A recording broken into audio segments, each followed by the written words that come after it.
Bueno, el panel que me toca moderar es el último. Después vamos a seguir con una entrevista a Francisco Reyes Villamizar, pero en este panel se llama La SAS y la economía.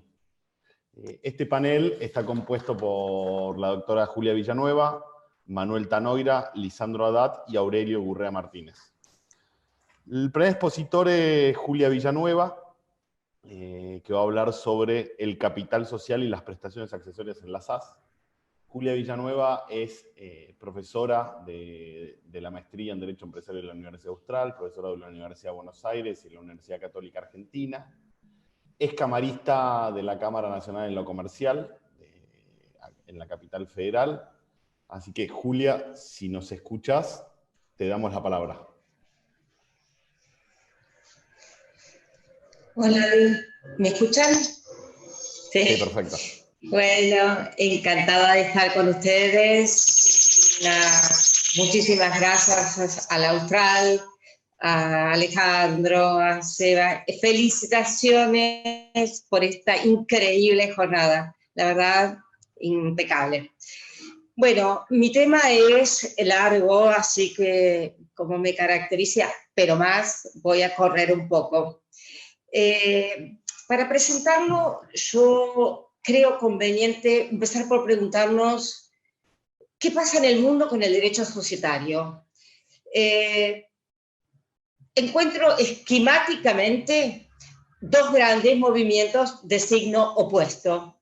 Por un lado, el movimiento que tiene en vista la gran corporación, es decir, el movimiento que nace a partir de escándalos contables de resonancia mundial y que tiende a exigir un régimen más estricto para estas sociedades, que dio lugar al movimiento conocido como Corporate Governance. Y por el otro lado, de signo opuesto, es el movimiento que tiene en vista la sociedad cerrada, para la que se busca exactamente lo contrario, es decir, la simplificación de su régimen. Si yo tuviera que graficarlo, usaría un abanico. En un extremo, la gran corporación. En el otro extremo, aunque no sea sociedad, el consumidor. Y intercalando en el medio la sociedad cerrada, a veces más cerca de la vulnerabilidad del consumidor que de la realidad que exhibe la gran empresa. Por eso es que este movimiento tiene signos contrarios, porque la gran empresa hay que controlarla para evitar los desmadres de los intereses en conflicto, que no se pueden controlar fácilmente. En cambio, en la sociedad cerrada, lo que hay que intentar es que viva, que exista. Esto se ve en el mundo. Por no tomarse un ejemplo, acudo a lo que sucedió en Europa. A partir de la Carta de Feira y en adelante, a través de un montón de iniciativas con resultado feliz, los estados europeos han descubierto, datos validados, no opiniones, sino datos validados en la realidad. Esos datos reflejaron que la pyme es el motor de la economía, que la pyme es la gran generadora de empresas y por ende que hay que promoverlas. Los mecanismos para promoverlas también parten de datos validados, de datos que han podido dar cuenta de que de este modo se promueven las pymes. Uno tiene que ver con su constitución. Se llega a conclusiones absolutamente indudables acerca de que facilitar la Constitución, liberándolas de cargas burocráticas, de gastos improductivos, permitiendo el acceso a las nuevas tecnologías, permitiendo que el Estado sea permeable a las necesidades de la empresa y no al revés, ha sido marcado como uno de los grandes logros a obtener. Y para ello, me llamó verdaderamente la atención, los estados imploran o ruegan a los líderes políticos cambiar la concepción que tienen del empresario. Saber que el empresario no es un enemigo, sino que al contrario, el empresario es un aliado, porque en la medida que al empresario le vaya bien y genere prosperidad económica, el gobierno político puede también generar políticas exitosas. Entonces, todo este movimiento, que a no dudarlo es lo que hay en el mundo, fue aceptado por nosotros en la ley de SAS. La ley de SAS importó, como ya se dijo muchas veces acá, un cambio revolucionario.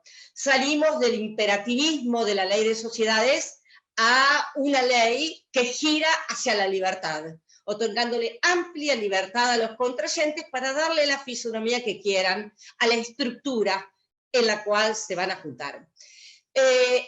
Esta libertad se ve también en mi tema, en el capital social y en las prestaciones accesorias.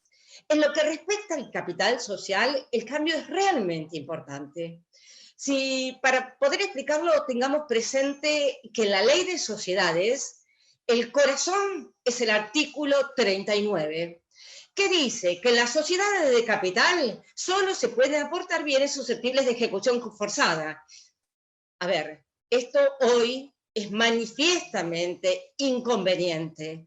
En un mundo donde el conocimiento es, ahí sí está el valor, y al conocimiento no es susceptible de ejecución forzada, es claramente retrógrado que solo yo le pueda decir a alguien que viene con un proyecto de software para el cual se necesitan sus habilidades, que no, si no me trae el inmueble, no entra. Y bueno, claro, me traerá el inmueble, pero no tendremos empresa, porque sin ese valor no vamos a poder llevarla a cabo.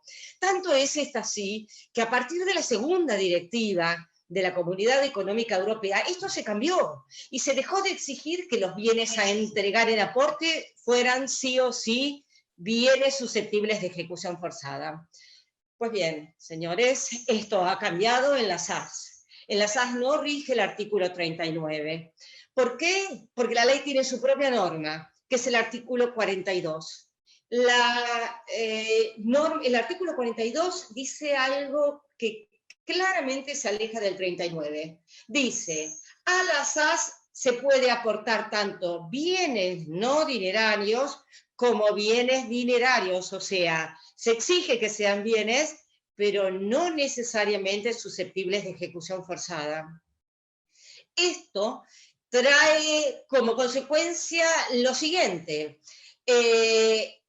La sociedad por acciones simplificadas, que es una sociedad por acciones y que limita la responsabilidad de los socios, se admite, no obstante, que los socios hagan prestaciones que la ley de sociedades solo permite en las sociedades de interés. Y uno se puede decir, ¿significa esto que entonces los acreedores quedan desprotegidos? Y bueno, mi respuesta es que no. Recuerdo que de lo que se trata no es de desproteger a los acreedores, sino tal vez que la pregunta pasa por cómo se los protege mejor. Ustedes saben que la posición de la ley de sociedades ha sido criticada desde varios sectores. ¿Por qué? Y bueno, porque el sistema nominal del capital social suele no ser suficiente para demostrar si la sociedad es solvente. Tanto es así que resulta, para estos mismos, por lo menos para quienes aceptan la viabilidad y la eficiencia del sistema de la ley de sociedades, resulta que aunque los socios hagan todo lo que la ley les dice y respeten a rajatabla las normas que la ley concibe al efecto, igualmente se termina sosteniendo que existe una responsabilidad por infracapitalización societaria, de la que hablaba Connie Echar hace segundos.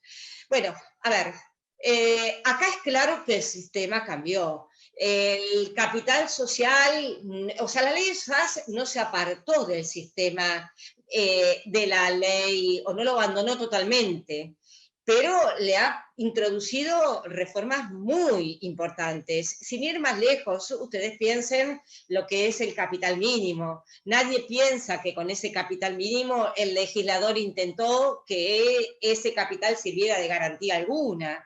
Es decir, pareciera como que aquí habrá que poner eventualmente el ojo en la potencialidad de la empresa y en función de eso ver qué pasa. O sea, no creo que acá sea válido trasladar el riesgo que no han asumido los socios a los acreedores.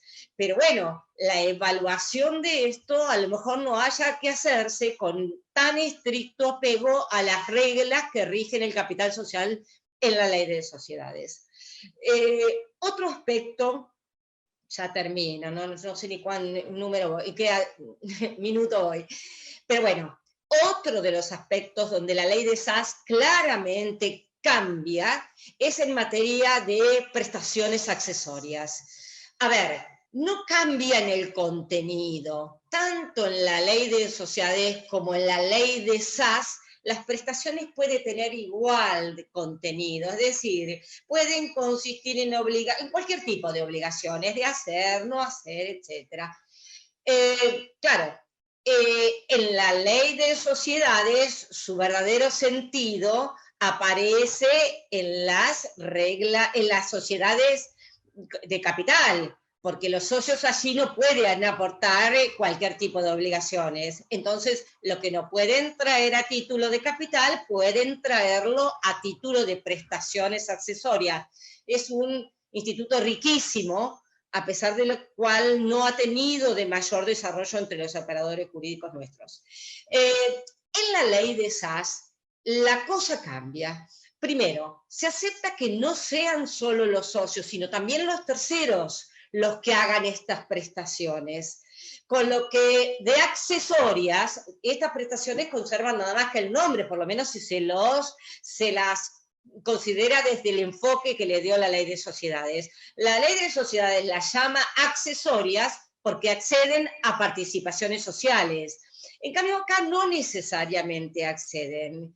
Y otro, no es solo conceptual el cambio, sino que también es un cambio de régimen jurídico. ¿Por qué? Porque las prestaciones en la ley de SAS se tienen que evaluar y se tienen que integrar. Y encima el artículo 42 dice que se tienen que, o se pueden aportar. Con lo que, bueno, claro, la doctrina empezó a debatir. ¿Significa esto que las prestaciones accesorias integran el capital? Bueno, miren, a título de ensayo, mi respuesta es que no. Claramente no integran el capital si vienen de terceros que no aportan.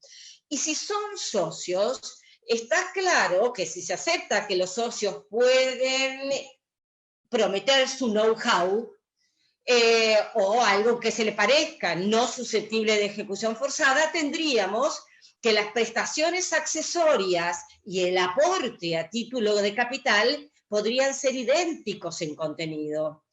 No obstante, yo creo que la diferencia pasa por la situación de los socios frente a aquello que han prometido. Si lo que se ha prometido es aporte, no puedo salirme del aporte sin alterar el capital. Rige el régimen que regula el capital y su estabilidad. Mientras que si se ha prometido a título de prestación accesoria, la ley de SAS dice que todo queda deferido a la voluntad. Los socios podrán decir cuándo lo retiran. Y entonces uno se pregunta, ¿y para qué tanto trámite, qué evaluación, qué integración y todo lo demás? Y la respuesta es clara y muestra también una diferencia de esencia de las SAS.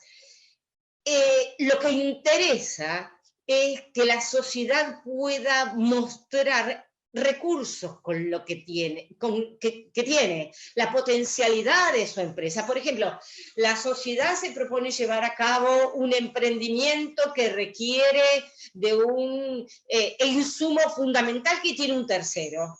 Y no quiere tener ese tercero adentro, por razón que sea.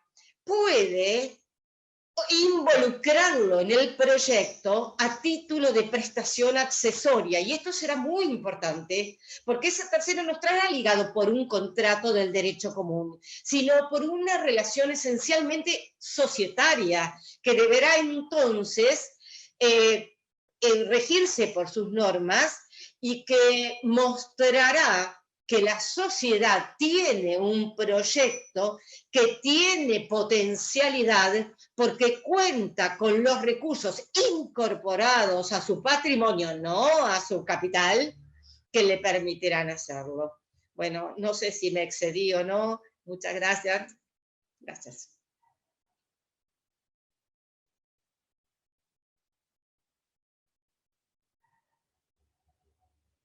Hola, Guadalupe. Ahí está. ¿Ahí me escuchan? Muchas gracias, Julia. Bueno, ahora seguimos con el panel con Manuel Tanoira. Manuel Tanoira es abogado por la Universidad Católica Argentina, hizo un posgrado en Business Administration en Berkeley University y en Mercado de Capitales también por la UCA. Es cofundador de Tanoira Casaña Abogados, donde lidera el área de Venture Capital del estudio. Es cofundador y encargado de políticas públicas de ASEA, la Asociación de Emprendedores de Argentina, y fue uno de los coautores del proyecto de Ley de Emprendedores y de SAS. Te escuchamos, Manuel. Buenas, gracias a todos, gracias a Sebas y a Ale por invitarme. No sé si se ve la pantalla. ¿Se me escucha y se ve la pantalla? Se ve perfecto y se escucha bien. Perfecto.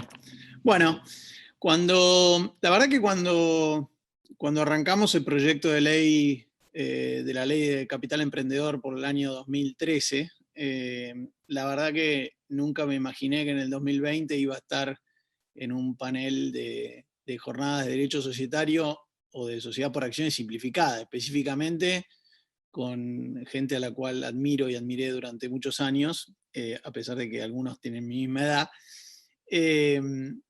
hablando del crecimiento del ecosistema emprendedor en general, porque esta ley tiene un contexto, y básicamente cuando hablamos de voluntad del legislador y hablamos de economía, es básicamente esto que hablaba, me encantó como Diego Coste hizo un análisis de las crisis por las cuales atravesamos, y justamente era parte de un plan para sacar a Argentina de este sistema viral que tenemos de entrar una y otra vez en este tipo de situaciones.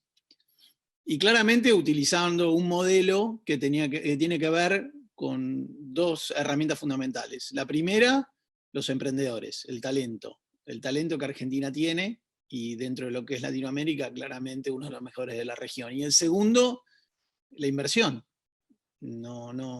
Esto de que el argentino quiere ir al casino con 100 mangos y salir con $1 millón a los 5 minutos, no funciona, no es así. La viveza argentina, mal llamada, ¿no? La viveza argentina bien utilizada es la que nos permite mostrar algo de lo que vimos estos últimos años con la ley de apoyo al capital emprendedor. Y si miramos un poco los números, la ley, en su contexto global, es verdad que algunas cosas no funcionaron porque no se pusieron en marcha, creo que en gran parte, en algunos casos por culpa de los abogados. Nosotros mismos somos los que a veces nos autolimitamos por este tema del miedo al fraude, que nos genera el corset para después que la economía no funcione. Entonces nosotros somos los que a veces ponemos este corset. Algunas de las resoluciones de IGJ que ya mencionaron son las que intentan poner este corset para autoinfligirnos o autoflagelarnos, ¿no? Pareciera como que somos sadomasoquistas los argentinos en este sentido, y los abogados, con el argumento de evitar un fraude, regulamos más que salimos a sancionar. Entonces, Fíjense cómo en el crecimiento de las SAS, yo digo siempre, ¿qué emprendedor vende un producto si al consumidor no le interesa comprar ese producto? Nadie, ¿no? Está claro que este producto que está acá, que se llama Sociedad por Acciones Simplificada, en 3 años ha crecido en estos números. Fíjense cómo son las tasas. Hoy el 50% de las sociedades que se constituyen en Argentina son SAS. Si vamos a la FIP, en términos de alta de quit, ¿no? También los números son contundentes. Y acá me voy a meter un poco en algunas de las declaraciones que se vienen diciendo, que estas son sociedades fantasma para ocultar, no sé, o no pagar impuestos, o pareciera que entramos en la SAS como el paraíso fiscal en Caimán o en BBVA, y todo lo contrario. Justamente una de las razones que aducen muchos para no constituir SAS es porque tiene libros digitales y que hay que llevarlos al día, y eso evita cocinar los libros, sincerémonos. Esta SAS justamente vino para traer transparencia al mercado, porque el emprendedor en general no tiene nada que ocultar. Justamente el fiscalizador del emprendedor en general no es el fisco, sino su propio inversor, que no pone plata en alguien que oculta sus números. Y a las pruebas me remito. Acá hay una tasa de crecimiento que establece, fíjense, la tasa de crecimiento de recaudación de AFIP por cada tipo societario con respecto del año anterior, y miren cómo la SAS viene incrementando claramente, digamos, si los argumentos falaces respecto de que la SAS es un instrumento evasor o que vino para generar fraude y demás, ¿qué hace pagando impuestos e incrementando sus tasas en estos porcentajes todos los años? Entonces estamos viendo que el impacto de la economía, que un vehículo societario, que la libertad en un vehículo societario, la autonomía y la voluntad, pueden generar incentivo para que el emprendedor y el inversor quieran generar nuevos negocios con esta autonomía, la voluntad y esta libertad y esta prueba y error del que estamos, de que estuvo hablando Daniel Vítolo y algunos de los expositores anteriores. Y fundamentalmente, ¿por qué la libertad? Y porque la longevidad de las compañías, hay un estudio en Estados Unidos que habla que la longevidad de las compañías en el año 1920 era promedio 67 años. En el 2016, ese mismo estudio, que está basado sobre industrias del S&P 500, que es el índice de la bolsa americana, establece que ese índice o ese número de promedio de longevidad de esas compañías en el 2016 era de 15 años, y que se estima para el 2027 que el promedio de vida de una empresa va a ser de 12 años. ¿Qué quiero decir con esto? Claramente la SAS está preparada para justamente esta nueva realidad. Y no tengo nada en contra de la SRL y nada en contra de la SA, creo que han sido tipos societarios excelentes y que en algunos casos hoy siguen siendo importantes y utilizados y deben ser utilizados, pero está claro que si hablamos de las nuevas empresas dinámicas y la incorporación de capital y el crecimiento rápido y la posibilidad de ir probando y errando y probando de vuelta, claramente el tipo societario más conveniente es la SAS sin ninguna duda, y por eso el emprendedor argentino lo ha elegido, y por eso el emprendedor argentino lo necesita. Por eso cuando hablo de mi exposición hablo de fundamental. Pero si hablamos del emprendedor, creo que está bueno también hablar por el lado del inversor. Nosotros arrancamos en el 2016, no sé si, perdón, voy a volver para atrás. Si hablamos en el 2016, arrancamos, para que tengan una idea, la inversión de capital emprendedor en la Argentina en el año 2016 era del 0,039% del PBI. Solo para que tengan una idea, Israel y Estados Unidos invierten el 1.7, 1.8 de su PBI, de ese PBI, no del PBI argentino, o sea que la variable es diferente. Brasil y Chile están en un rango de 0,2. Nosotros estábamos en el 2016 en 0,039.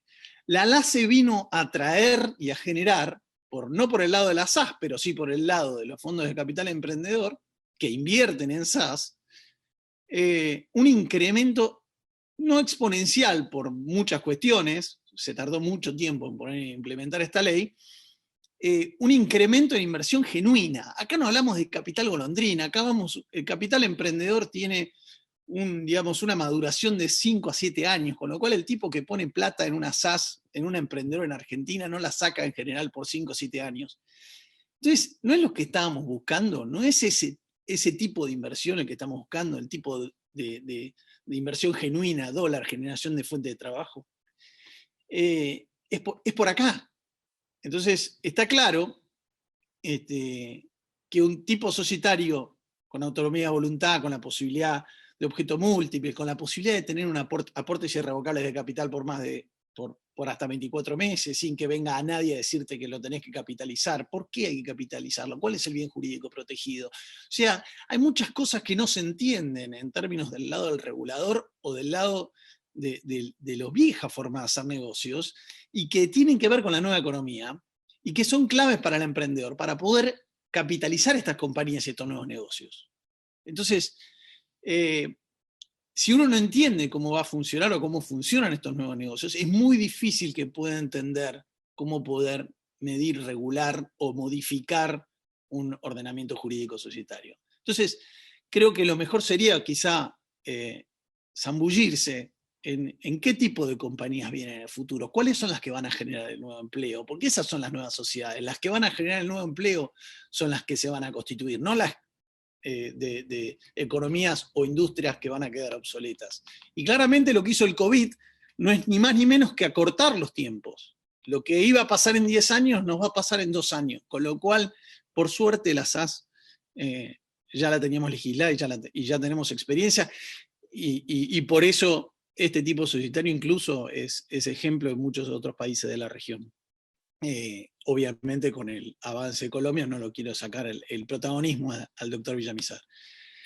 Pero si mencionamos cuáles son las áreas, y yo pensé que las tenía acá, pero bien, sí, efectivamente, si vemos acá pueden ver las tasas de crecimiento de las inversiones y la cantidad de gestores de capital emprendedor que fueron increyendo. Estas tasas son anuales en un país en donde ha vivido una macroeconomía tremenda. A pesar de la macro en el mercado de capital emprendedor, las inversiones crecieron y el emprendedor y los emprendimientos crecieron. Y todo esto es porque había y porque sigue habiendo un tipo societario como la SAS y porque sigue habiendo capital emprendedor, en la medida en que no lo echemos. ¿Por qué? Porque por ahora Argentina tiene el talento emprendedor y por ahora, y esperemos que eso no cambie, no se ha ido del país o no se va del país totalmente, porque gran parte de estas SAS tienen obviamente compañías holding en el exterior, porque son compañías que se regionalizan rápidamente. Y solo para mostrar, porque me estoy quedando sin tiempo, ¿qué industrias han sido objeto de estas SAS? O sea, ¿qué industrias han sido objeto de esta inversión? Y la mayoría de estas, del 50% aproximadamente de estas compañías, son claramente sociedad por acción simplificada. Si miramos el tipo de compañías que han sido sujetos de inversión, nos fijamos qué importante tener un tipo societario como el de la SAS para poder generar las empresas de futuro y el empleo del futuro. Fíjense, EdTech, educación tecnológica online, algo que hoy es clave para nuestros hijos, la mayoría están haciendo homeschooling. E-commerce, HealthTech, ni que hablar, plataformas como Llamando al Doctor, en donde podemos hacer telemedicina sin acercarnos al doctor. Hoy gran parte de nuestros hijos se están atendiendo vía telemedicina. Smart Cities, industria financiera, con inclusión financiera para gente que hoy no podía cobrar en efectivo por el tema del COVID, por ejemplo. Todo lo que es la eficiencia en el campo. Argentina está mejorando sus tasas de rinde a pesar de la pandemia mundial gracias al uso de tecnologías. Estas compañías, la mayoría son SAS, la mayoría están siendo invertidas por inversores de capital emprendedor y la mayoría están recibiendo de esos inversores incentivos fiscales por el artículo 7 de la LACE. Con lo cual, y puedo seguir hablando de biotecnología, de software y de las empresas que ustedes ya conocen y cuánto facturó Mercado Libre y demás.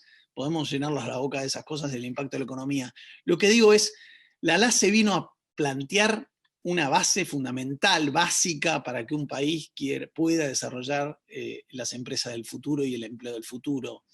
Nosotros veníamos muy tarde y seguimos muy tarde.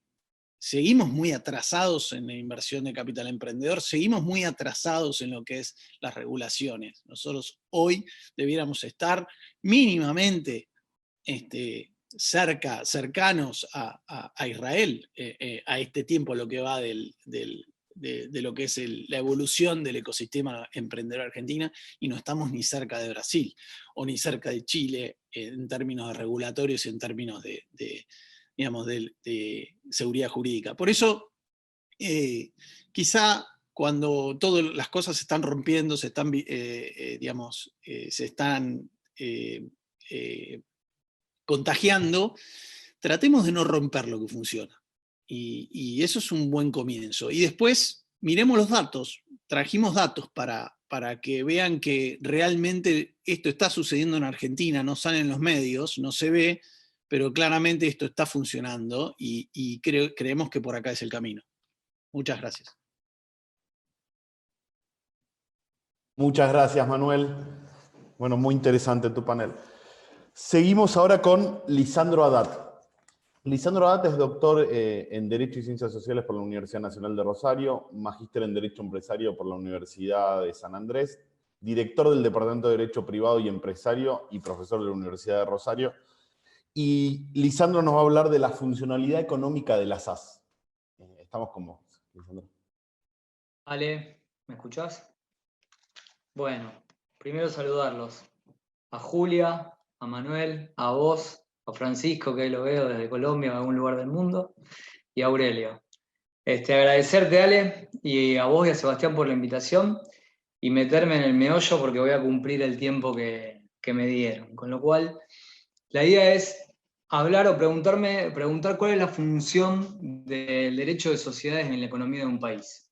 El derecho de sociedades es un sistema de regulación de conductas, y su relación con la economía es evidente. Si uno quiere ver o averiguar el impacto de una ley en la sociedad, aprender a predecirla es muy importante, es poner el derecho dentro de la realidad social.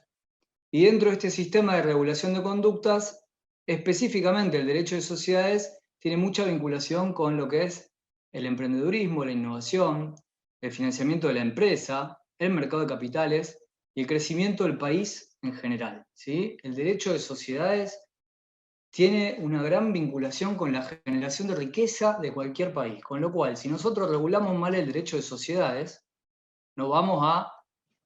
indefectiblemente vamos a generar menos recursos. Y la verdad que, como decía el profesor Guido Calabresi, perder recursos en un mundo donde el recurso es limitado es de por sí injusto, ¿no? El punto está que el rol del legislador debería ser darme a mí darle al sector privado el mejor derecho societario para que el derecho societario pueda generar más riqueza. Con lo cual vamos a preguntarnos ahora cuál es ese contenido que nos tiene que dar. Y no solamente cuál es el contenido que nos tiene que dar, sino también cuál es el rol que vino a ocupar las sociedades por acciones simplificadas en Argentina y en otras partes del mundo, pero específicamente en Argentina.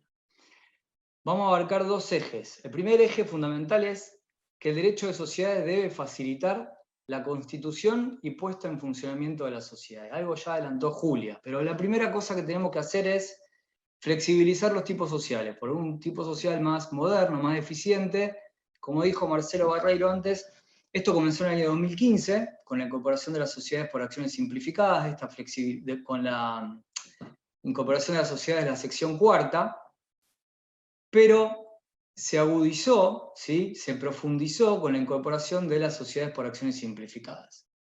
Me cambió a mí el eje, me cambió el paradigma, me dio un tipo social basado en la autonomía de la voluntad, y esto llevó a que la imperatividad o la rigidez de los tipos sociales de la ley 19.550 pierdan importancia, ¿no? Entonces ya no me interesa tanto ese tipo social rígido porque ahora tengo las sociedades por acciones simplificadas. Dentro de este primer eje, lo segundo que tenemos que hacer es reducir los requisitos y los costos de registración de las sociedades, y para eso implementar la tecnología. Nosotros tenemos evidencia empírica de que aquellos países con menor desarrollo son los países que más costos le imponen a los ciudadanos para crear la sociedad. O sea, hay una contradicción total. En vez de ayudarlos, lo perjudica. Y esto lo vemos cuando no se usa la tecnología en ese procedimiento. El Estado me está pidiendo a mí información, al ciudadano, información que ya tiene constantemente. Por ejemplo, nosotros en la ciudad de Rosario tenemos el registro público y al lado tenemos el registro de procesos universales. Y constituyo la sociedad y le tengo que pedir al registro de procesos universales que me diga si el director está concursado o no está concursado para llevárselo al registro público. O sea, el Estado me hace darle la información que ya tiene todo el tiempo. Y no solamente eso, sino que me cobra por brindarle la misma información que ella tiene. Con lo cual, este proceso no puede ser más ineficiente, la verdad. Hoy tenemos en Argentina, gracias a Dios, algunas provincias o circunscripciones donde las sociedades se hacen en 24 horas y se hacen mediante un trámite digital. Y tenemos otras provincias que estamos como en la década del 90 en el trámite de constitución.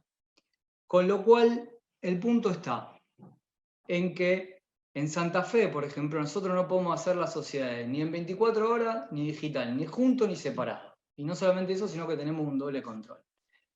El otro punto que nos alarga este proceso y nos hace un proceso más costoso, el de registración, es el control de legalidad a cargo del Estado.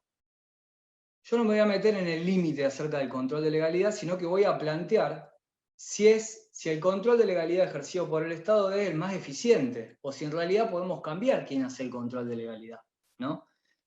Lo cierto es que el control de legalidad ejercido por el Estado lo que hace es que me soluciona problemas que nunca voy a tener, protege a personas que no quiere proteger, ¿y qué me quita? Me da un costo en ese proceso y además me quita libertad. Esa es la realidad. Con lo cual, el planteo está, ¿es eficiente que el control de legalidad lo haga el Estado o en realidad lo podemos reemplazar como propone el anteproyecto de código, del anteproyecto de la ley 19.550 mediante una declaración jurada de un abogado? Con lo cual la SAS cumplió satisfactoriamente estos dos objetivos. Por un lado, simplificó los trámites, es la primera ley societaria que me agrega un capítulo acerca de simplificación de trámites, en Argentina la primera ley, con lo cual está preocupada por el tema, lo solucionó. Y por otro lado, en lo que tiene que ver con el control de legalidad, queramos o no queramos, estemos de acuerdo o no estemos de acuerdo, la ley 27.444 modificó el artículo 38 de la LACE y le sacó la posibilidad de controlar los requisitos legales, solamente les dejó los requisitos formales para la autoridad de control. El segundo eje, que tiene que ver, para darnos un derecho de sociedades más moderno, más funcional, que funcione, que sirva, tiene que ver con darme normas que me permitan reducir los conflictos de aquellas personas vinculadas al contrato de sociedad.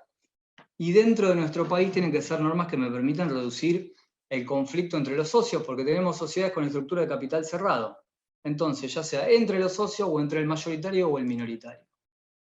Y debemos decir y reconocer que la ley 19.550 fracasó en la solución de ese problema. Claramente fracasó porque hoy en día, y acá lo que son jueces lo deben ver, la cantidad de conflictos societarios que nosotros tenemos y de abusos de parte de la mayoría contra la minoría. ¿Y por qué fracasa? Fracasa porque tenemos un derecho dirigista, un derecho imperativo, y no solamente eso, sino porque la poca libertad que nosotros tenemos me la saca el registrador. Entonces acá entramos en un círculo vicioso donde yo tengo una enfermedad, que es este conflicto, y la ley 19.550 no me la puede solucionar, pero me da la cura de la poca libertad. ¿Y qué hace el registrador? Como ve que no me la soluciona, en vez de cambiarme remedio, me aumenta la dosis de remedio. Y tampoco me lo soluciona, por supuesto.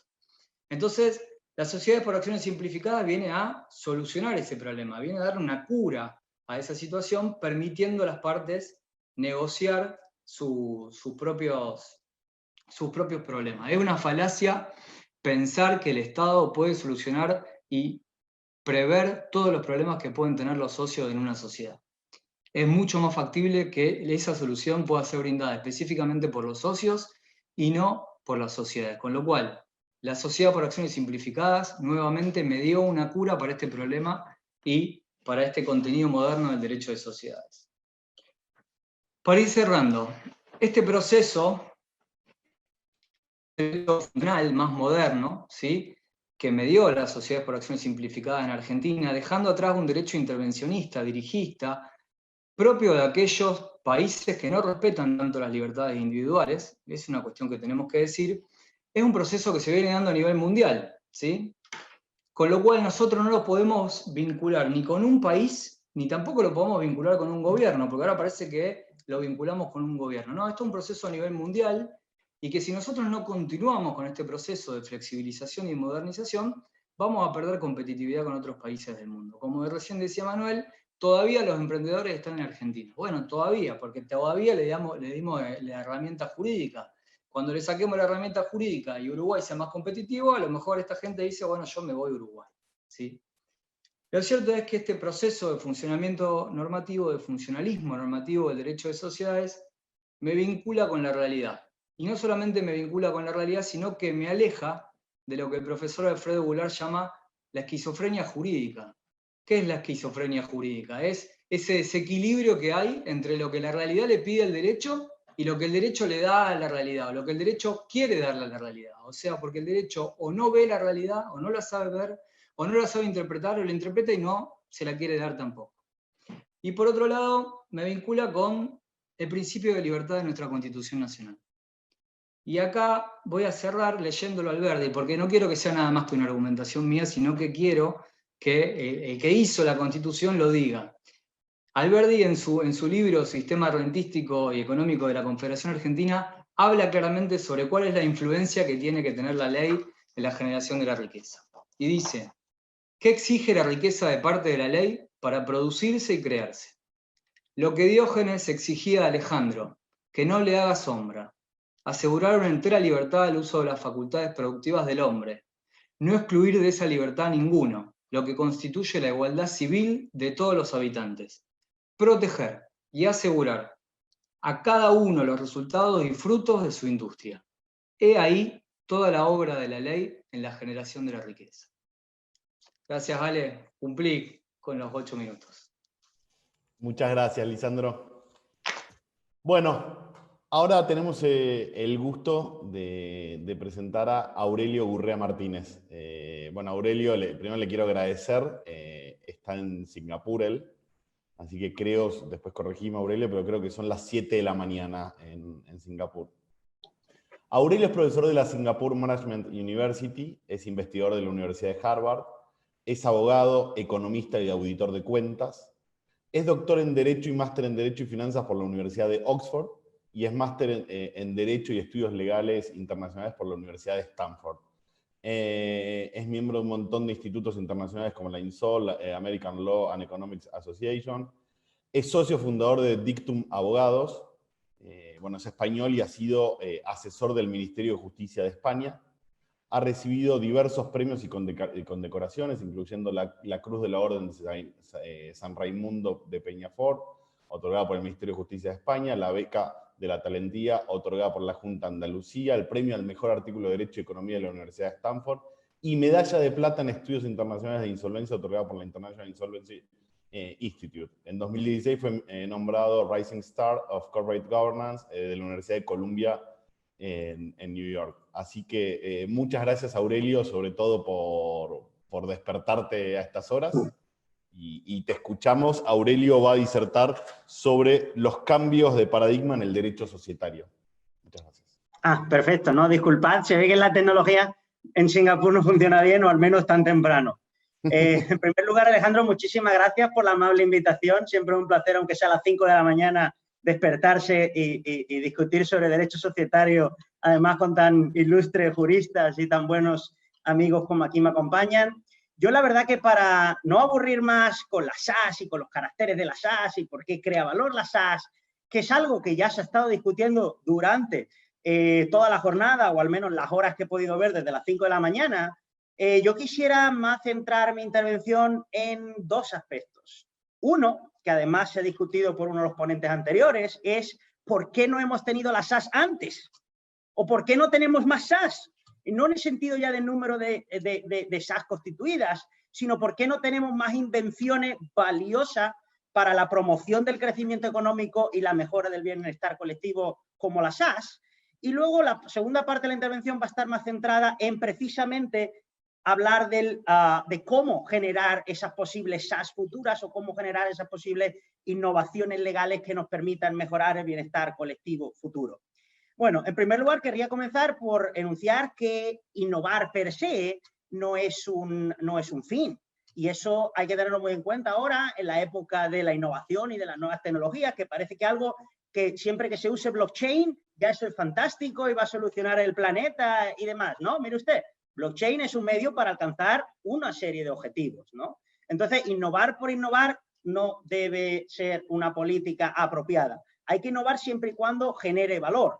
La SAS ha probado generar valor precisamente a través de reducir los costes de constitución y puesta en funcionamiento de sociedades, a través de permitir flexibilizar los tipos societarios y, por tanto, adecuar los tipos societarios a las necesidades de las partes, a las necesidades de los negocios, dotarla incluso de la inmunidad que comentaba también el profesor Roque Vítolo, precisamente para estos tiempos de crisis, de esa adaptabilidad que permite responder a los cambios económicos y sociales.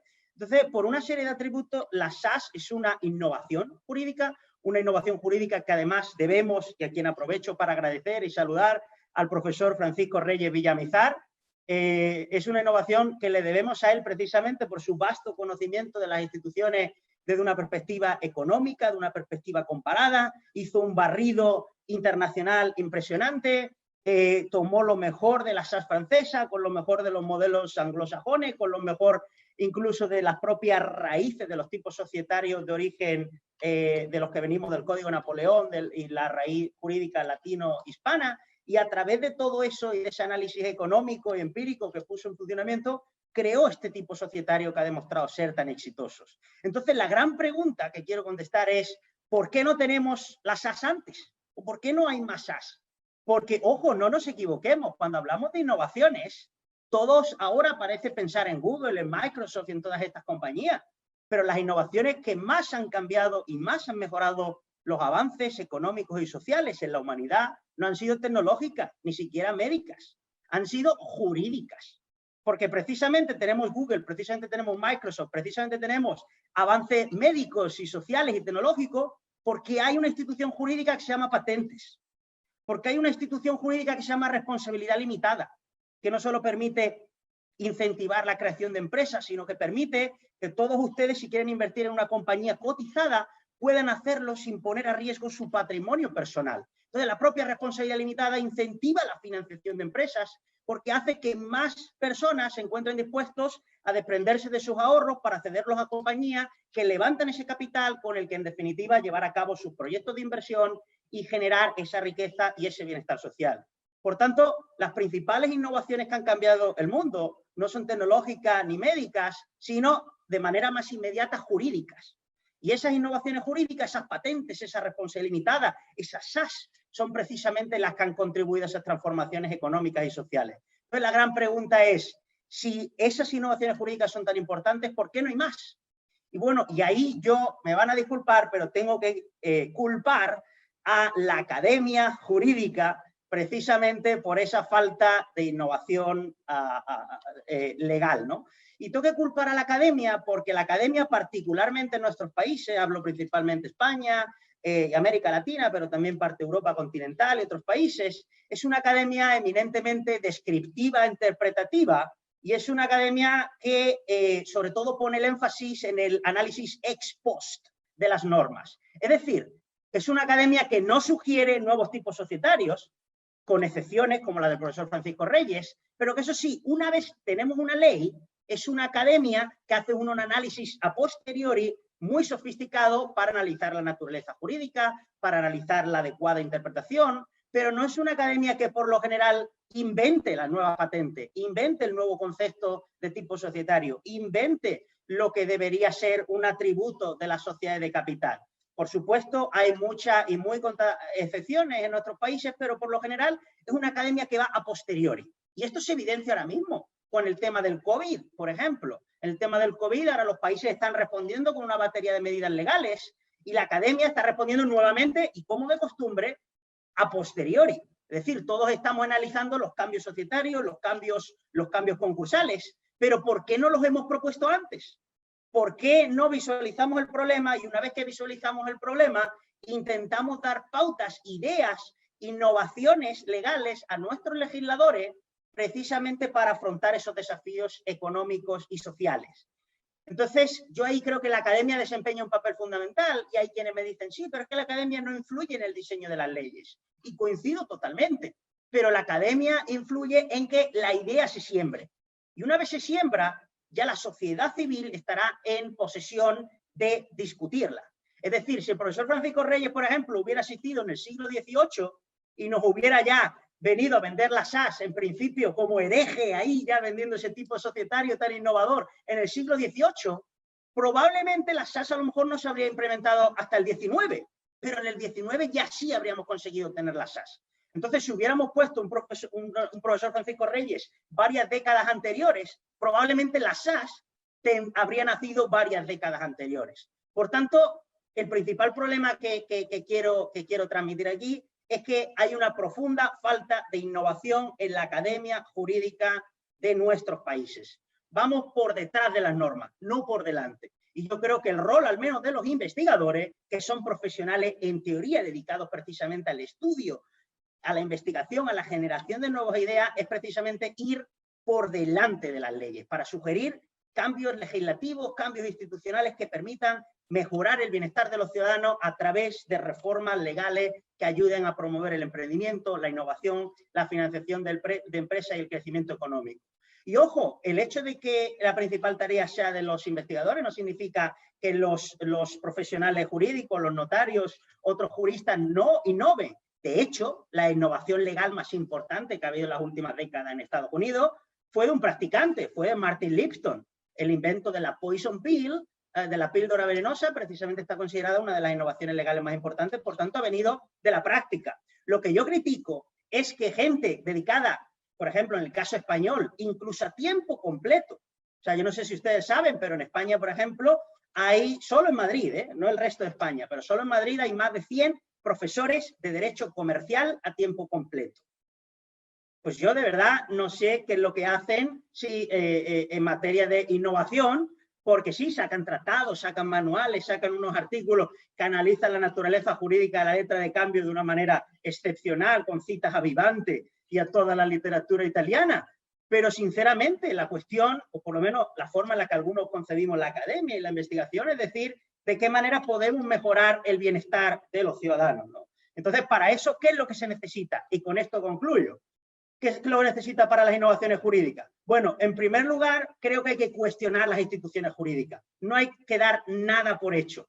Y yo, de hecho, recomendaría a muchos investigadores empezar a releer las leyes de sociedades del artículo 1, y si dice la sociedad tendrá un capital, bueno, pues nos paramos en capital y pensamos, esto tiene sentido, esto no tiene sentido, ¿por qué tiene sentido? ¿Cuál es la función económica, la deseabilidad, la efectividad? Y eso como primer paso, cuestionar las instituciones jurídicas. Yo, por ejemplo, llevo años también luchando en España por suprimir la calificación del concurso, que ya en Argentina se suprimió y demás. Y hablando con un prestigioso jurista que ha formado parte de varias comisiones, me dijo, Aurelio, qué propuesta tan interesante, pero fíjate, eso no lo había escuchado yo nunca, la idea de suprimir la calificación del concurso. Y digo, pues qué triste que ni siquiera se haya discutido.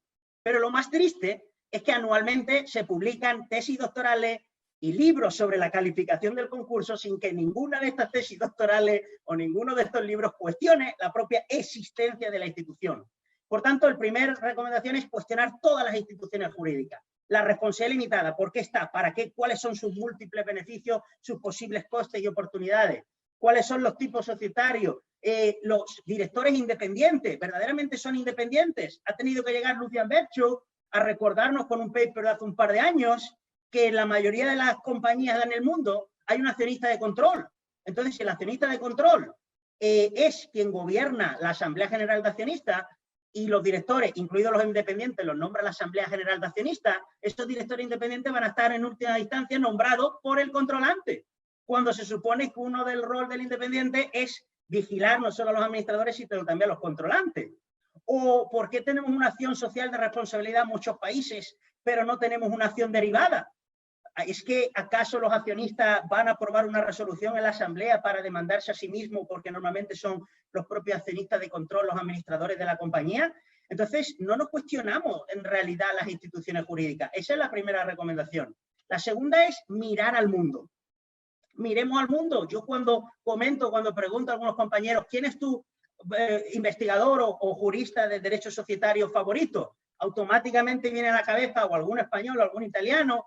Y si efectivamente conoces todos a nivel mundial y eres español o es italiano, es el favorito, fantástico.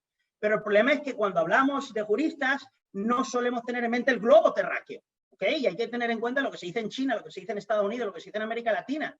Porque a diferencia de aquellos que piensan, no, esto es anglosajón, esto no encaja aquí. No, mire ustedes, las ideas son universales. Entonces las ideas pueden funcionar en cualquier país del mundo. Cuestión distinta es que la idea a lo mejor necesite ser adaptada o amoldada como debe ser a las particularidades jurídicas, económicas e institucionales de un país. Pero hay que leer lo que dicen y lo que hacen en todos los países. Por tanto, dejemos de mirarnos al ombligo, que también es algo bastante común en nuestros países, y vayamos al mundo. Después hay que hacer análisis económico, como ya se ha comentado. Es decir, ¿para qué están las normas? Parece que la naturaleza jurídica del cheque y analizar eso es un fin en sí mismo. No, mire usted, las normas están para algo, están para mejorar el bienestar de los ciudadanos. Entonces la cuestión es, hay que analizar cómo las normas y las instituciones influyen en el comportamiento de los individuos. Y eso lo han estudiado los economistas, los psicólogos, los sociólogos por décadas. Entonces, los juristas no pueden aislarse en su submundo, sino que tienen que conocer otras disciplinas para entender cómo las normas impactan en el comportamiento humano y cómo las normas impactan en última instancia en precisamente variables que afectan al crecimiento económico. Y en último lugar, y ya concluyo, hay que analizar, sobre todo cuando se trata de derecho societario, cuál es el objetivo que se pretende. Yo recuerdo cuando a mí me explicaron por primera vez derecho de sociedades en España, y eso que tuve un buen profesor, que básicamente me enseñaron que la regulación societaria, el objetivo es regular las sociedades. Entonces uno lo piensa a posteriori y dice, oye, vaya, qué explicación tan fantástica, ¿no? El derecho de sociedades pretende regular las sociedades, ¿no? Ese es el objetivo. Y automáticamente se empieza artículo 1, el capital social, artículo 2, los tipos societarios. No, mire usted, hay que cuestionarlo siempre y hay que pensar y hay que diseñar las normas teniendo en cuenta qué es lo que esperamos del derecho societario, qué es lo que queremos. Y lo que queremos está claro y es lo que se ha discutido aquí a lo largo de toda esta jornada, que es promover el crecimiento económico y la mejora del bienestar colectivo. Ahora bien, la pregunta es, ¿cómo promovemos eso? Pues promoviendo precisamente el emprendimiento, promoviendo la financiación de empresas, promoviendo la innovación, promoviendo la competitividad. Y la clave es cómo promovemos el emprendimiento, cómo promovemos la innovación, cómo promovemos la financiación de empresas. Pues precisamente pidiéndole al derecho societario que haga dos cosas, que es algo que ya incluso también se ha comentado en otros trabajos. Uno es facilitar la constitución y puesta en funcionamiento de sociedades, y dos, reducir los posibles conflictos que puedan existir entre administradores y socios, entre los socios entre sí, y entre la sociedad y terceros. Porque si no se reducen los primeros, los costes de operación y funcionamiento de sociedades, obviamente va a haber una barrera de entrada que no solo va a perjudicar el emprendimiento y la competitividad de las empresas, sino que incluso va a incentivar la economía informal, porque va a haber muchas compañías, y eso se lo ha documentado el doctor Reyes también en varios de sus estudios, hay muchas compañías que no van a entrar al sistema formal precisamente por los costes de constitución. Y si no resolvemos el segundo problema, de los problemas de agencia o los conflictos que se puedan surgir entre las diferentes partes relacionadas con la sociedad, ¿qué va a ocurrir si no protegemos bien a los minoritarios de los mayoritarios? Pues lo que va a ocurrir es lo que evidenciaron, por cierto, dos de los académicos más citados a nivel mundial en materia de gobierno corporativo, que ni siquiera se conocen demasiado en nuestros países, y eso que dos de ellos, uno es argentino y otro es mexicano, que es Rafael Laporta y Florencio López de Silanes, es decir, dos académicos de los más citados del mundo, y por desgracia muchas veces ni se conocen entre nuestros países, ellos evidenciaron que los países de origen legal francés napoleónico protegen menor a los inversionistas minoritarios. Entonces, ellos explicaron que precisamente por eso los mercados de valores se han desarrollado menos en nuestros países. Porque ¿quién va a estar dispuesto a invertir en una compañía en condición de minoritario si saben que le van a expropiar, si saben que van a mal utilizar sus recursos? Por tanto, proteger a los accionistas, proteger a los minoritarios de los controlantes, etcétera, debe ser una prioridad del derecho societario, pero precisamente porque lo que le pedimos al derecho societario es mejorar el bienestar de los ciudadanos. Y la pregunta es, ¿cómo mejorar ese bienestar de los ciudadanos? Precisamente favoreciendo el emprendimiento, la innovación y la financiación de empresas. Nada más y muchas gracias, Alejandro. Excelente, Aurelio, te agradezco mucho. Muy clara tu exposición, la verdad. Yo, de paso una publicidad de Aurelio. Aurelio dirige un instituto, el Instituto Iberoamericano de Derecho y Finanzas. Pueden encontrar la web derechoyfinanzas.org. Ahí suben varios papers de de académicos y abogados de todo el mundo. Y la idea, Aurelio, después corregime, es en el 2021 era, pero ahora con el COVID se va a atrasar el 2022, hacer una jornada en Buenos Aires de este instituto. Así que con gusto te vamos a estar ayudando desde acá. Muchísimas gracias, no será un No, placer. por favor. Bueno, un poco antes de pasar a las preguntas, me parece súper interesante todo lo que se debatió en este panel y en los anteriores.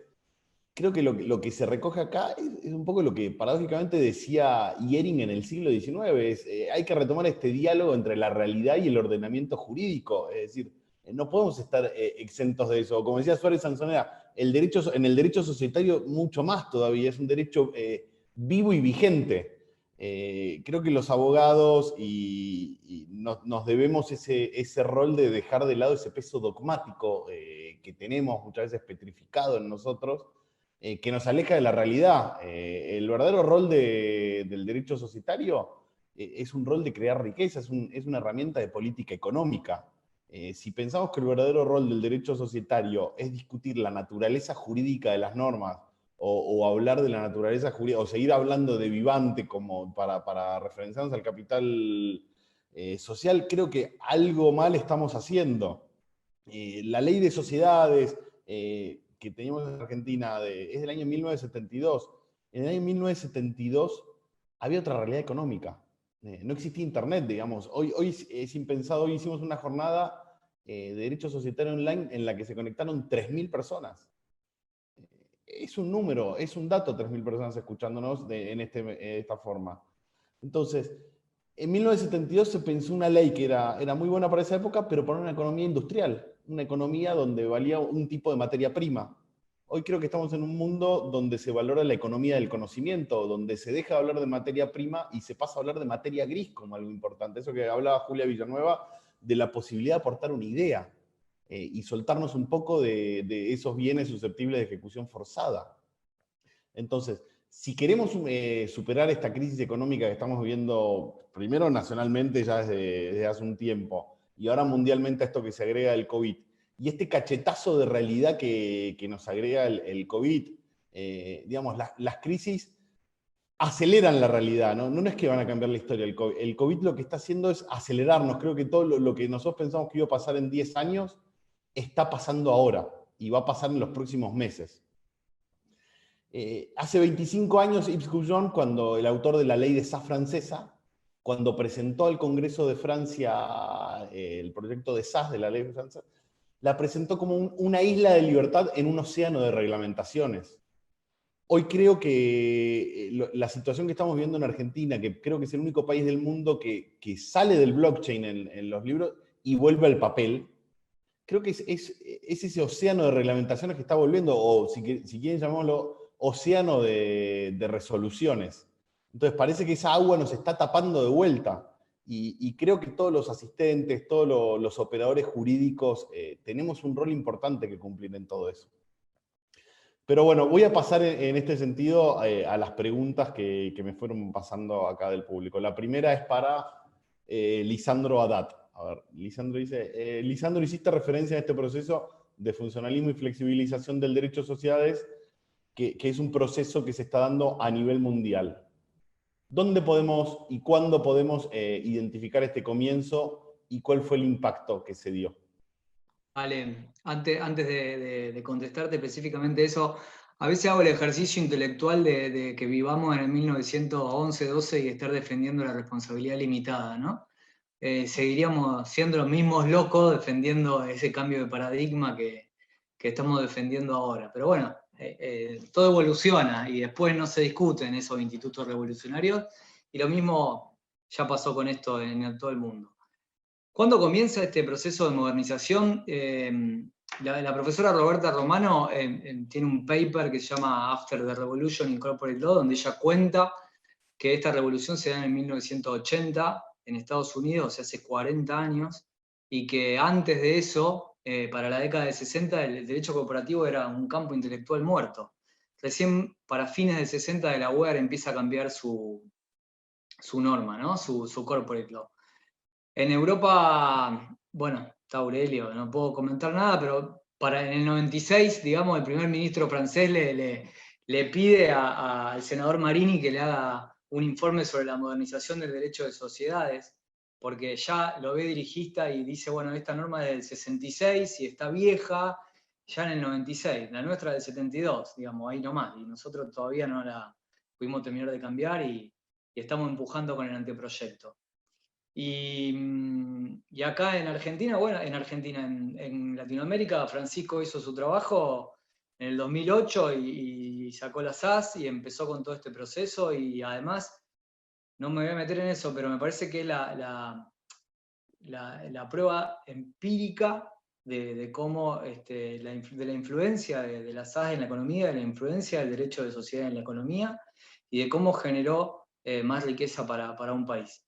Me parece que ya está probado.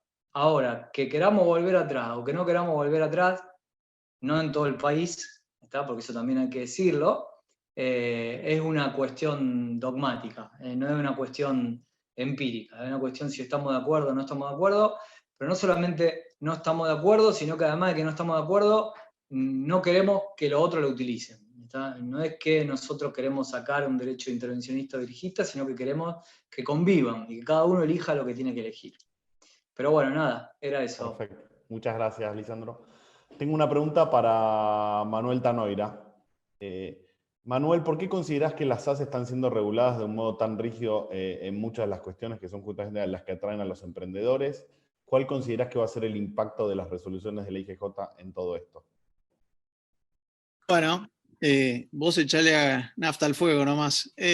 Mirá, yo creo que lo primero que me sorprende en esto es el silencio de la oposición, ¿no? Porque, digamos, si estamos hablando de un organismo de gobierno que se está atribuyendo facultades legislativas en contra de una ley que fue aprobada por unanimidad en ambas cámaras, con debates, largos debates en el Congreso,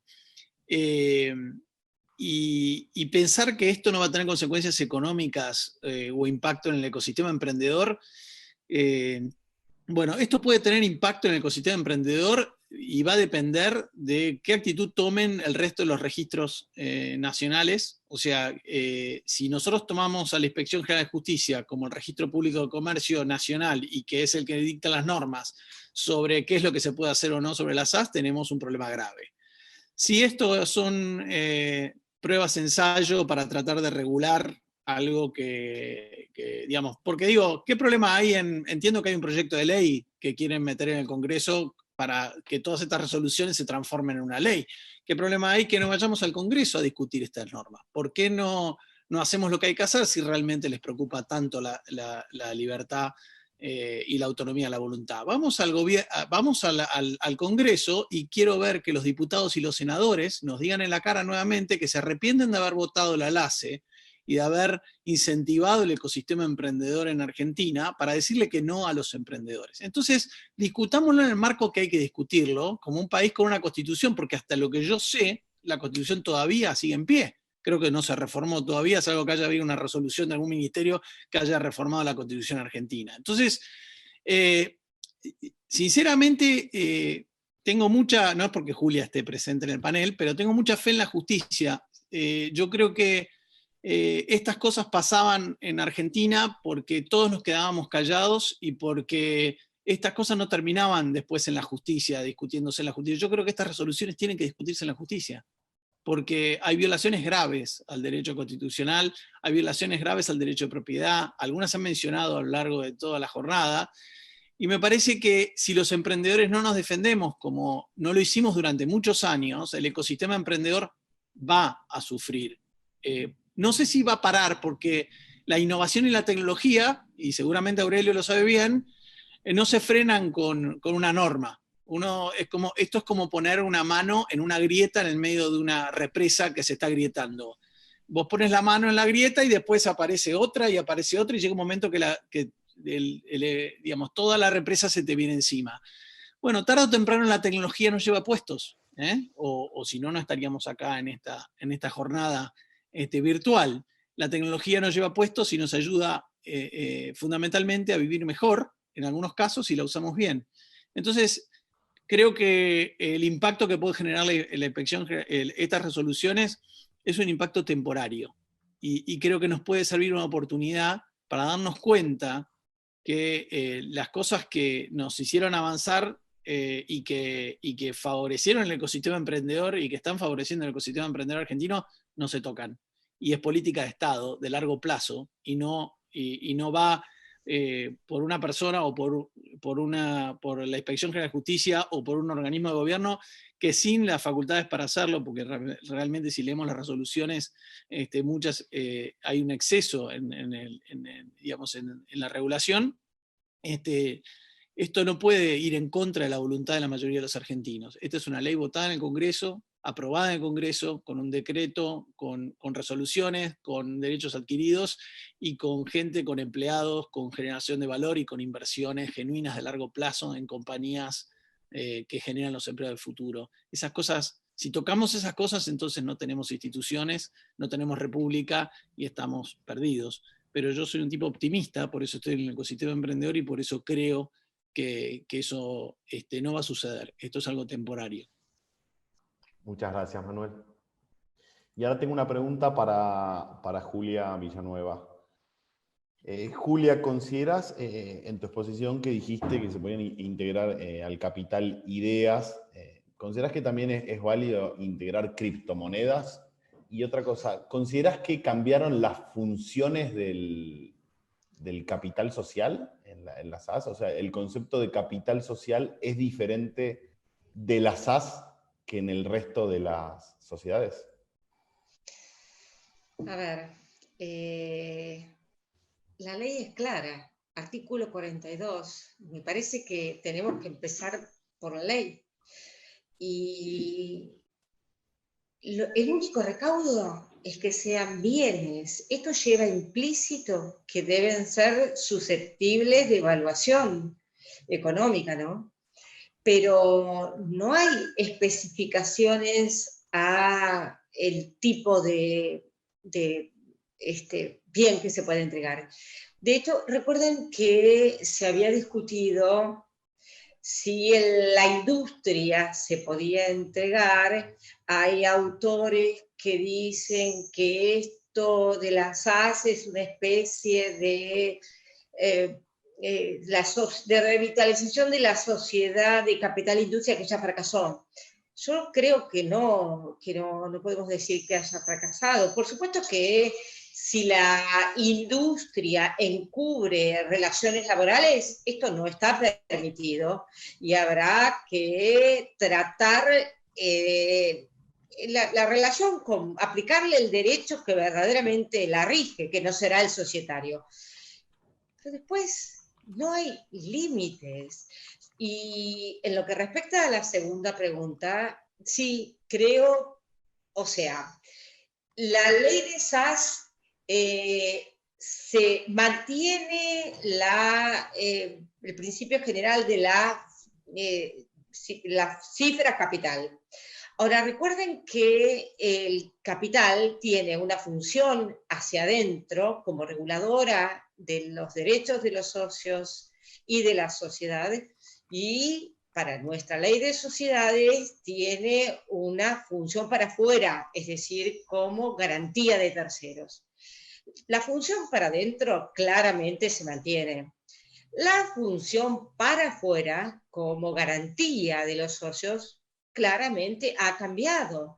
En este sentido, en el sentido de que por lo menos esa garantía ya no va a ser la que la ley de sociedades exige para las sociedades de capital.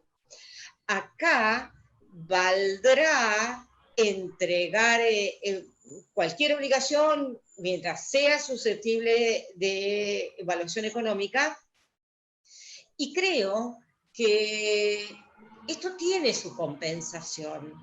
Fíjense que la ley de SAS establece para los socios la responsabilidad de hacerse cargo no solo de la integración de su cuota, sino la de todos.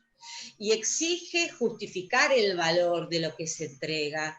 Es decir, no vale todo. Es un sistema que se ha ampliado, que ha recibido el impacto de la libertad del tipo, pero con reglas que la misma ley de SAS establece y que son contrapesos.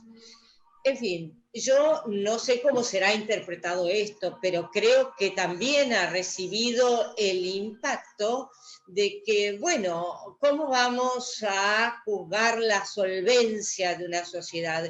Con arreglo a si se cumplieron los 2 salarios mínimos que como capital mínimo se exige, me parece que no. Que esto no puede haber sido la intención del legislador, ni que eso representa una protección de terceros, como en cambio me parece que, bueno, ha sido la intención más clara, aunque siempre los capitales mínimos han sido alejados de la realidad, pero bueno, la doctrina desde siempre rescató la integración del capital mediante bienes que pudieran ser rematados por los acreedores como una de sus exteriorizaciones más claras acerca de la función de garantía que estaba llamado a cumplir. Y esto acá no se da. Excelente, Julia, muchas gracias. Vamos. Y una última pregunta tengo para Aurelio. Aurelio, según tu experiencia, ¿cuál fue el impacto de en los países donde las legislaciones han adoptado un régimen flexible y cuál es el impacto, ya sea positivo o negativo, en los que mantuvieron un régimen rígido? ¿Considerás que hay que utilizar un concepto de sandbox o arenero, como los que juegan los niños en las plazas, para dejar jugar y después ver cómo regular? Sí, bien, muchísimas gracias, Alejandro. Bueno, en primer lugar, respecto a la imperatividad, flexibilidad del derecho de sociedades y el impacto empírico de eso, no me consta que haya ningún estudio empírico evaluando ese impacto. Los únicos estudios empíricos que hay son sobre todo centrados en el nivel, el grado de protección de los inversionistas. Estudios como estos, precisamente a que me he referido, Rafael Laporta y sus coautores, y ahí sí que evidencia que los países de orígenes anglosajones, que normalmente tienen mayor flexibilidad, han dado mayor protección a los inversionistas y eso ha derivado en mayor financiación de empresas y desarrollo de los mercados de capitales, pero la flexibilidad versus imperatividad como variable y su impacto como tal creo que no está medido empíricamente hasta donde conozco. Lo que sí es cierto es, y este es algo que siempre se lo explico a mis alumnos cuando hablo de la flexibilidad del derecho de sociedades, le digo, imagínense que tienen que comprar una casa y le obligan a comprar una casa que tiene las paredes pintadas por dentro negras. Pues oiga, si a mí no me gustan las paredes pintadas negras, pues no me compro la casa o me compro otra casa o no me compro casas en ese país y me obligan a vivir con todas las paredes por dentro negras. Usted me puede reglamentar si quiere el jardín o cuestiones que afecten a terceros, el parque, la piscina comunitaria, porque están afectando y por eso tiene mayor sentido la imperatividad en las sociedades cotizadas, porque están afectando precisamente a un mayor número de personas. Pero a mí en mis relaciones privadas, si quiero pintar mi habitación rosa o negro, oiga, déjenme pintarla como yo quiera, porque precisamente eso es lo que va a incentivar que compre la casa. Pues en el ámbito societario, exactamente igual. Y respecto a la segunda pregunta, el sandbox o no sandbox, ahí, bueno, justo acabo de publicar un libro que he dirigido con Nidia Remolina sobre FinTech, RegTech y LegalTech, y discutimos precisamente esto en un capítulo, del sandbox o no sandbox. Y la respuesta es, como casi todo en derecho, que one size doesn't fit all. Por tanto, depende de las particularidades específicas de cada país. Por ejemplo, países en los que los reguladores no tienen altos niveles de sofisticación o países con altos niveles de corrupción, nosotros no recomendamos el sandbox, porque el sandbox implicaría mayores riesgos de corrupción, implicaría que el personal no tiene la sofisticación o a veces los medios para llevar a cabo de manera exitosa ese control cercano de los emprendedores, etcétera. Entonces el sandbox puede que no sea una estrategia de innovación. Y de hecho, si vemos lo que ha hecho Francia, lo que ha hecho Alemania, algunos países que están haciendo relativamente bien en materia de innovación, ellos no tienen un sandbox. Por tanto, por ejemplo, Singapur tiene 4 compañías sometidas al sandbox, mientras que el Reino Unido tiene más de 100. ¿Significa eso que el Reino Unido tiene el modelo más exitoso? Pues bueno, nosotros incluso argumentamos que puede ser todo lo contrario. Precisamente Singapur tiene 4 y el Reino Unido más de 100, porque el entorno regulatorio de Singapur quizás sea más atractivo y las compañías ni siquiera necesitan ser sometidas a un sandbox.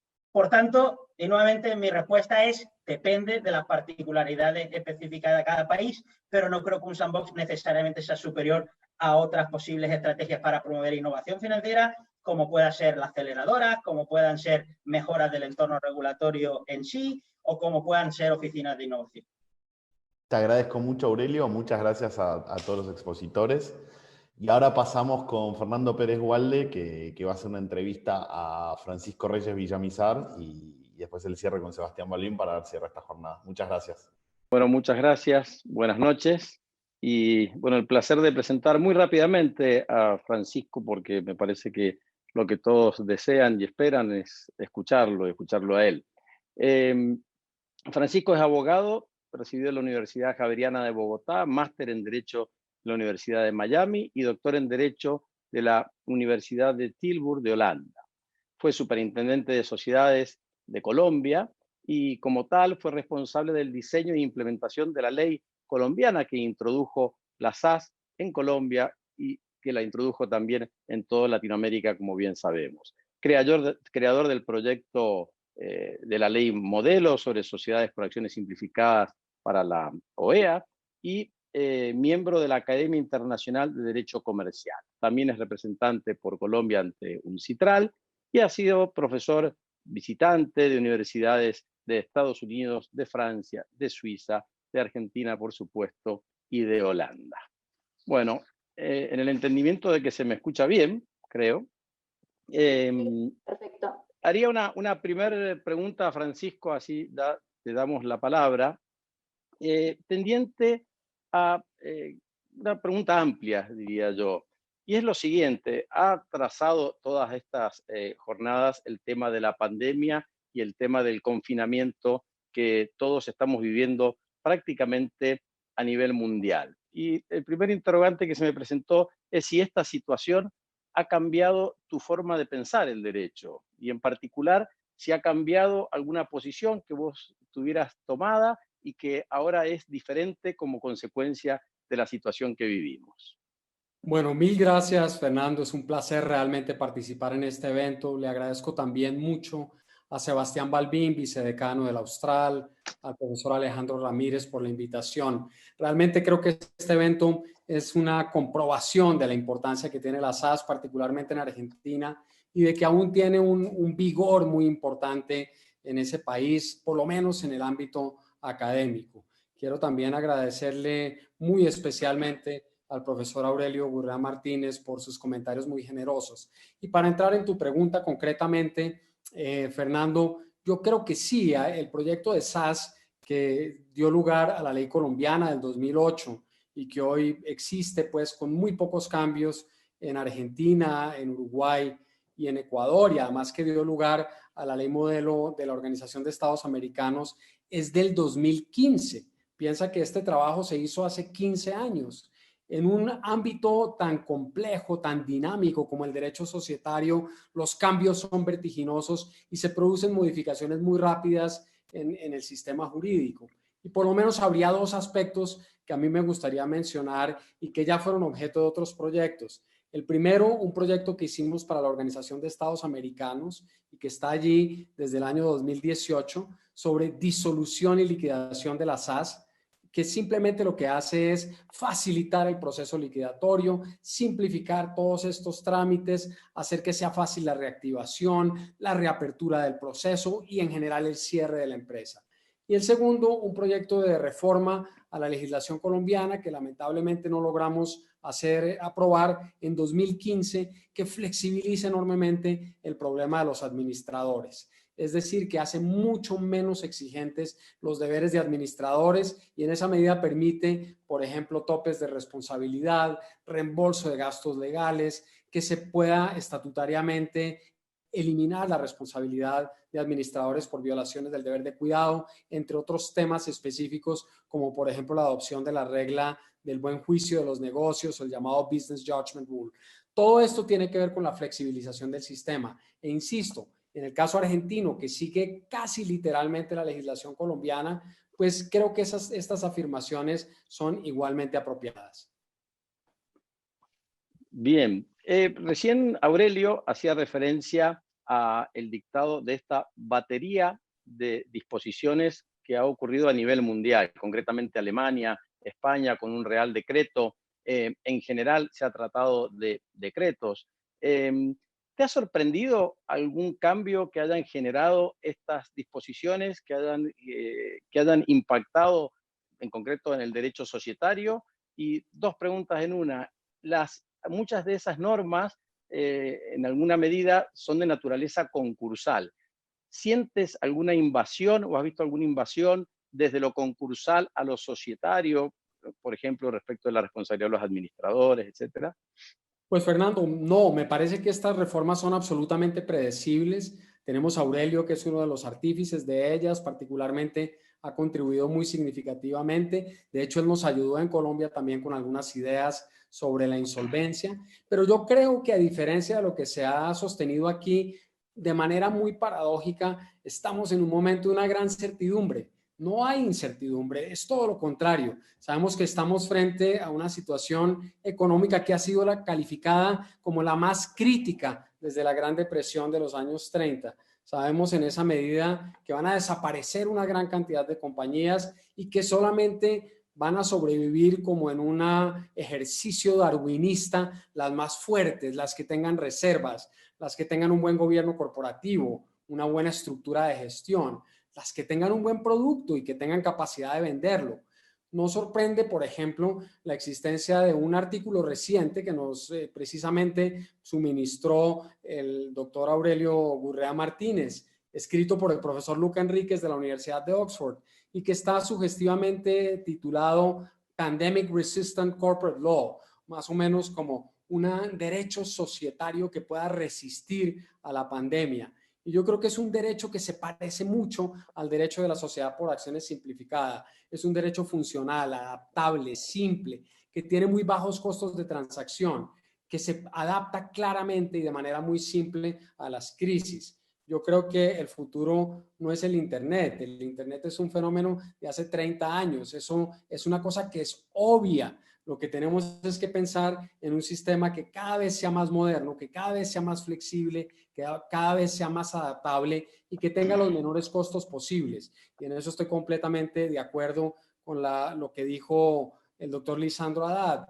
Hay que reducir los costos de registro y en general los costos de constitución de la compañía que no se limitan al registro. Pero en general veo que las normas que se han expedido eran muy predecibles. Y sí hay una especie de spillover, hay una especie de invasión en el derecho societario, en particular en cuanto tiene que ver, por ejemplo, con la responsabilidad de administradores en los casos de concurso, con las causales de disolución por pérdidas, entre otros temas. Pero además yo quisiera tal vez mencionar una cosa. La idea general de que el régimen de insolvencia flexible va a ser la gran solución de las compañías en crisis es realmente ilusoria. No podemos creer que el problema de las empresas sea puramente procesal. El problema es de recursos económicos, es de viabilidad real de las compañías, es de planes de negocios. Y si todo el mundo va a entrar en una situación de insolvencia, pues nadie va a pagar y eso sería todavía peor. Clarísimo. Vos has sido legislador de la SAS hace muchos años, como referías, y tal vez la pregunta un tanto personal es, con el diario del lunes, o sea, conociendo hoy la situación que hoy estamos viviendo, ¿hubieras, y en ese caso sabiendo que eso podía ocurrir, hubieras cambiado algo en la legislación que diseñaste? Pues yo volvería sobre lo que te había mencionado anteriormente, es en el derecho de sociedades, y esto lo mide muy bien el Banco Mundial en su famoso índice de Doing Business, no es solamente importante que sea fácil constituir las compañías, que existan procedimientos que permitan una formalización muy rápida. También es muy importante que existan mecanismos que permitan cerrar las compañías, lo que se llama el acceso a la liquidación o a la insolvencia, si es el caso. Tienen también que obedecer a un sistema muy rápido, un sistema muy simple que sin perjuicio de proteger los derechos de los acreedores puedan rápidamente reasignarse los recursos económicos que se han entregado en la compañía y que estos inversionistas queden liberados para arrancar de nuevo desde el comienzo y poder invertir nuevamente y que esos recursos vuelvan a ingresar en la economía.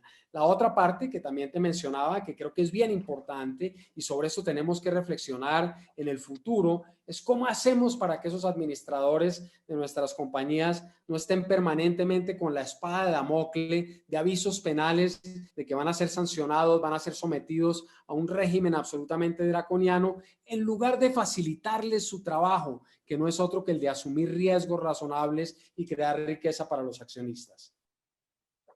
Muy bien.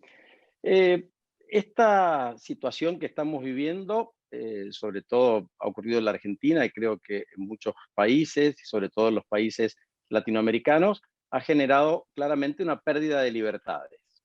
Desde la libertad de transitar en adelante, son muchas las limitaciones que estamos sufriendo y también hemos visto como un avance de una suspensión de hecho del régimen republicano en muchos países. En Mendoza tenemos el claro ejemplo de las resoluciones a las que ya se han hecho alusión, que inclusive han merecido que una fiscal de Cámara tenga que mandar una carta, ¿no es cierto?, para pedirle que se abstenga, digamos, a quien dicta estas resoluciones de arrogarse derechos que no le corresponden. Pero la pregunta apunta a esto. Esta situación, de hecho, generada, ¿crees que esta pérdida de libertades puede influir en el derecho societario y sobre todo en lo inmediato, en la salida, podríamos decir, o en esa situación de nueva normalidad a la que se refiere? Pues mira, sí, estas situaciones de crisis se prestan también para que el autoritarismo aflore y los valores democráticos en alguna medida se deterioren, lo cual resulta desde luego muy lamentable y no creo que sea patrimonio exclusivo de ninguno de nuestros países, porque varios gobernantes regionales han dado muestras de actitudes realmente reaccionarias, autoritarias, que restringen de manera indebida los derechos. Ahora, Al-Assad obviamente se convierte en un blanco político también. Hay un ensayo muy interesante del profesor Mark Rowe, un libro realmente que se llama Political Determinants of Corporate Governance, y lo que él dice es que hay una incidencia política en la forma como se estructura el derecho societario y en la forma como se configuran las reglas de gobierno corporativo. Y yo diría que América Latina sí que es un buen ejemplo de esto. En Ecuador no se logró pasar el proyecto de la SAS hasta que no hubo un cambio de gobierno y unas condiciones políticas diferentes.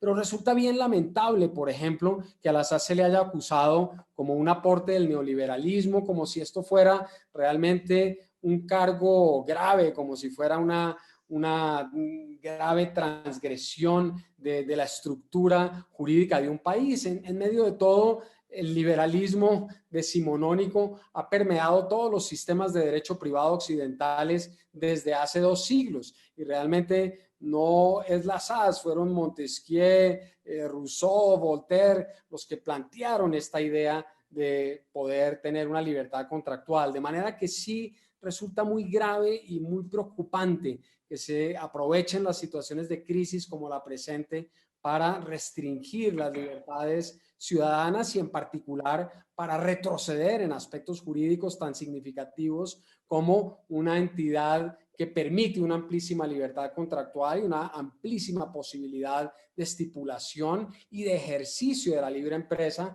que sigue siendo una garantía individual fundamental en los países democráticos. Los que creemos en los valores republicanos, en los valores democráticos, desde luego que vemos con enorme preocupación que haya un arranque de autoritarismo y que ese autoritarismo tenga el impacto o el efecto de perjudicar un régimen jurídico que funciona muy adecuadamente en todos los países donde se ha implantado.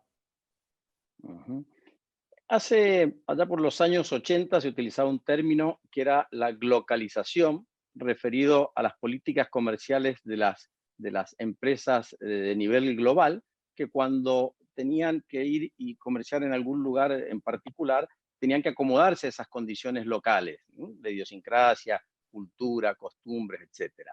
En la medida que vos has no solo redactado la ley de SAS de Colombia, sino también la ley modelo para OEA, ¿crees que, o te ha pasado en concreto, conforme a tu experiencia, que la SAS debe ser adecuada o ha sido necesario adecuarla en cada caso particular según esta idiosincrasia, estas costumbres, conforme un poco adelantó inclusive Aurelio en sus comentarios? Es una gran pregunta, te la agradezco mucho, Fernando, porque creo que cuando se diseñó la ley modelo de la Organización de Estados Americanos, se hizo pensando en el área latinoamericana. Evidentemente, Canadá y los Estados Unidos no requerían una legislación societaria de compañías cerradas porque ya la tenían y muy eficiente. Se pensó concretamente en las realidades jurídicas y económicas de América Latina. Y es que en el caso colombiano en particular, durante los últimos 10 años se han creado más de 500.000 de sociedades de este tipo, precisamente por esa capacidad de adaptación que tiene a los emprendimientos de carácter cerrado. Ha permitido la formalización de una gran cantidad de unidades empresariales, lo cual, desde luego, incrementa el empleo, permite acceso al crédito, mejora la transparencia, las prácticas de gobierno corporativo, obviamente aumenta el impuesto, el recaudo de los impuestos, y creo que en los otros países donde se ha implementado, como en el caso de Argentina, pues por las estadísticas que estábamos viendo hace un momento, en Ecuador hay grandes expectativas y lo mismo en el caso uruguayo, de manera que en una región donde hay sociedades de carácter familiar, donde la mayoría de compañías son de capital cerrado, donde los problemas de agencia están centralizados entre accionistas mayoritarios y minoritarios, donde la necesidad de estipular ex ante relaciones contractuales completas para evitar los conflictos futuros se hace tan importante, la SAS se adapta en una forma muy adecuada a la región latinoamericana. Entonces diríamos que sí hay una globalización localizada en América Latina a partir de este tipo de sociedad, y yo creo que finalmente será el modelo que termine imponiéndose a pesar de medidas coyunturales como las que se han analizado acá. Perfecto. Bueno, no sé si quieres hacer algún comentario o agregar algo más. Estamos dentro de los tiempos que nos han requerido. Yo, si tuviera que hacerte una pregunta estrictísimamente personal, te haría una que siempre hace un entrevistador que me gusta mucho, y que es: si estuviera la máquina del tiempo y te diera a elegir entre ponerte en algún momento, pasado o futuro, ¿qué momento elegirías y por qué? Siempre el futuro, siempre hay que mirar hacia el futuro. Yo creo con la frase de Juan Pablo Castel, el protagonista de la extraordinaria novela de Ernesto Sábato, que todo tiempo pasado fue peor, y que realmente nosotros tenemos que tener siempre la visión hacia el futuro, hacia lo nuevo, hacia lo tecnológico, hacia lo insospechado que no conocemos. En eso me identifico plenamente con el doctor Aurelio Gurrea en las afirmaciones que ha hecho, de manera que siempre prefiero el futuro incluso sobre el presente, y naturalmente siempre sobre el pasado. Bueno, Francisco, muchísimas gracias. Lo invitamos a Sebastián a sumarlo para hacer el cierre. Desde ya que estamos muy agradecidos por haber no solamente compartido estos minutos, sino toda la tarde que has seguido estas jornadas, que realmente me han parecido en lo personal fantásticas, y creo que esto lo comparten todos aquellos que las han podido disfrutar. A mí me gustaría en lo personal solamente dejar una sola reflexión, que es la relativa a una cosa. No olvidemos que la SAS, y sobre todo la ley argentina, cuando hablamos de ella, hablamos de un instrumento. No tenemos estatuto, no tiene la SAS un estatuto, no tiene un contrato, es un instrumento. Ese instrumento requiere de la autonomía de la voluntad y permite y facilita el respeto de esa autonomía de la voluntad. Ahora, sin buena fe, esa autonomía de la voluntad es muy difícil de ejercerla. Nuestro artículo 9 del Código Civil y Comercial nos impone el cumplimiento de los derechos de buena fe. Creo que a eso hay que sumarle que no solamente es el cumplimiento de los derechos, también la buena fe se requiere en el juez que va a aplicar la ley, y también se requiere en aquel que la tiene que reglamentar. De lo contrario, es muy difícil el camino. No sé, Sebastián. No, muchas gracias. No voy a hacer un cierre, sino que voy a cerrar las jornadas. Antes les voy a agradecer a ustedes, a Francisco, que hacía rato que no lo veía, aunque sea por Zoom, podemos charlar unos minutos. A todos los participantes, muchísimas gracias. Creo que fueron unas jornadas excelentes.